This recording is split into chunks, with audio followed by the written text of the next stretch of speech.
I want to remind everyone in Bundamba, which includes Redbank,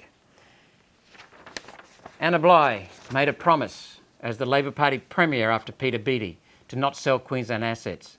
Within weeks of winning the election, she flogged off half of Queensland. So many assets. It was clear that the decision was made before the election, and yet she sold all those assets after promising not to. Here's a sticker that was put out by the ETU, and it says quite cleverly, "See Queensland first before Bligh sells it."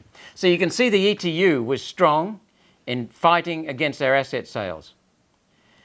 And yet now we've got an ETU blow-in up from Melbourne as the Labor Party's candidate for the seat of Bundamba.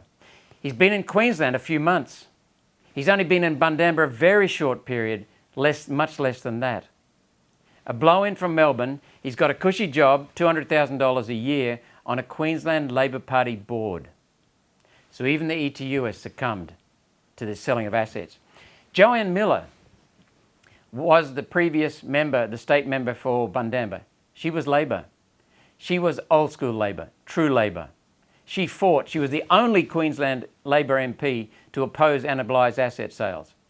She did a few other things that held the government accountable too, and they bullied and bashed her until she succumbed and she's left. Don't replace her with someone who is just a puppet. Make sure you vote for someone strong like Sharon Bell from One Nation to replace Joanne Miller. Sharon and Joanne are so close. They're both honest, they're both fighters, they're both persistent, and they're both very hard workers, and they stay true to the roots of the old Labor Party, the worker. The only people who are supporting workers these days is One Nation.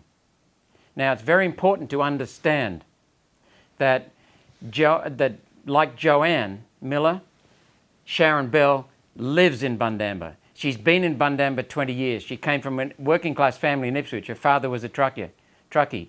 And so these are the people you've got a choice between. A blow-in bureaucrat, cushy job, appointed by the Queensland government, or a hard-working mother of three who believes in education, who will protect you against Labor folly, Labor Party policies like turning Ipswich into Tipswich. She'll fight for jobs, she'll fight for lower electricity prices, and above all, she'll fight for everyone in Bundamba. Sharon Bell, number one in Bundamba. Make sure you number all four boxes on the ballot paper, but most of all, put Sharon Bell at the top, number one.